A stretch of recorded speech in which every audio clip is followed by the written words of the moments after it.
সৃষ্টি সুখের ভেলায় ভেসে নন্দিনীর গল্পকথায় আপনাদের সবাইকে স্বাগত। আজ শোনাব লেখিকা সুজান মিঠির লেখা একটি ছোট গল্প। গল্পটির নাম মা।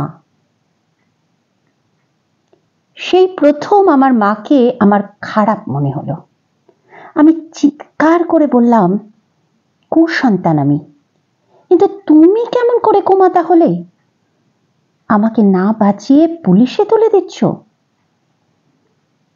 রাগের মুহূর্তে বন্ধুর সঙ্গে কথা কাটাকাটির এক পর্যায়ে তাকে হত্যা করে ফেলেছিলাম। বোধ ফিরে আসতেই হায় হায় করে উঠে মাকে বলেছিলাম, বাঁচাও। মা ছিল নির্বাক। কিছুক্ষণ পরেই যখন পুলিশ আমাদের বাড়িখানা ঘিরে ফেলল, বুঝলাম মা নিজেই আমাকে আড়াল করে পুলিশকে জানিয়েছে সব। পুলিশ আমাকে নিয়ে গাড়িতে উঠল। আমি একবারও পেছন ফিরে তাকাইনি। মাকে ঘৃণা করেছি। মা ছিল নির্বাক। কারাগারের বাইরে রোজ বসে থাকতো মা, সকাল থেকে সন্ধে, সন্ধে থেকে সকাল। এই বুড়ি, তোর ঘর নেই? জিজ্ঞেস করতো থানার লোকজন।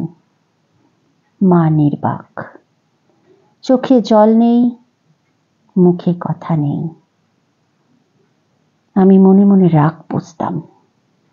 মা যদি পুলিশকে না বলতো, আজ এমন দিন আসতো না। যেদিন আমার ফাঁসির অর্ডার হলো, সেদিনই ছিল আমার জন্মদিন। মা আমার সামনে এলো। আমি এক পলক দেখলাম। কি চেহারা হয়েছে মায়ের! স্নেহ মাখানো সেই মুখ, যেখানে আমাকে একা হাতে বড় করবার এক গর্ব ফুটে থাকতো, আমাকে মানুষ করবার অহংকার, সেখানে কেমন যেন যন্ত্রণা। কুঁকড়ে গেছে মা। চোখের ভেতর সেই আনন্দ নেই, ঠোঁটে গান নেই। পর মুহূর্তেই মনে পড়ে গেল, মায়ের জন্যই আমার জীবন শেষ হওয়ার মুখে। আমার জন্য পায়েস এনেছিল মা। আমি ছুঁড়ে ফেললাম মাটিতে। মা ফিরে গেল। আমার ফাঁসি হলো না। এত বছর ধরে প্রতিদিন আমার মা নাকি বিচারকের কাছে আমার শাস্তি কমানোর আর্জি জানিয়ে চলেছিল। মঞ্জুর হয়েছে তা। তবুও 14 বছর কারাগারে থাকাকালীন মাকে শুধু ঘৃণাই করেছি।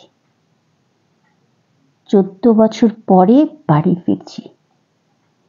বাড়ির ছাদ আছে, মেঝে আছে, জানলায় আলো আছে, ঘুঘু আছে, হলুদ ঘাস, কিন্তু কোনোখানে মা নেই। মাকে কত বছর হলো ডাকিনি। আজ খুব ইচ্ছে হলো ডাকতে। ডাকলাম, মা। পাড়ার একজন এসে বলে গেল, আমার ফাঁসির আদেশ রদ হওয়ার সংবাদ পেতেই আমার বিনিদ্র মা চিরনিদ্রায় সমাহিত হয়েছিল। উনানের পাশে একটা বাটি, ধুলোয় আলোয় গড়াগড়ি খাচ্ছে। ধুলো সরিয়ে আলোতে হাত দিতেই দেখি এখনো তাতে আমার আয়ু রচনা করে চলেছে পায়েসের ফোঁটা। জিভ দিয়ে চেটে নিই বাটি। খুব কাঁদি, চিৎকার করে ডাকি, মা, মা। পাড়ার সেই একজন আমার হাতে তুলে দিল মায়ের শেষ সঞ্চয়, আমার নতুন শুরুর জন্য। মঙ্গল ঘট পাতা ছিল তখনও।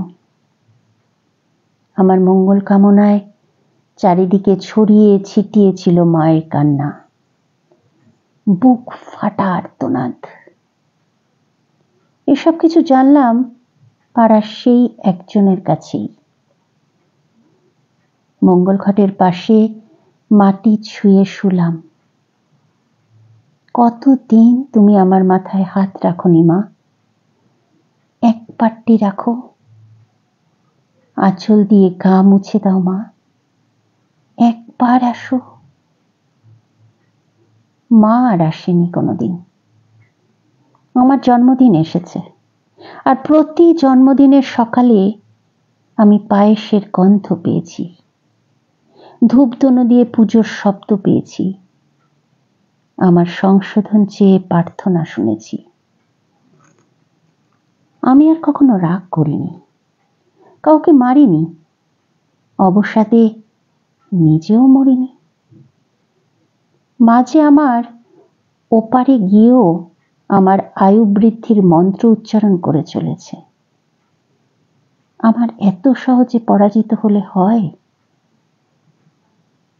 সত্যি, মা হওয়া কি মুখের কথা? মৃত্যুর পরেও আমার মতো সন্তানের শ্বাস হয়ে চলেছে মা।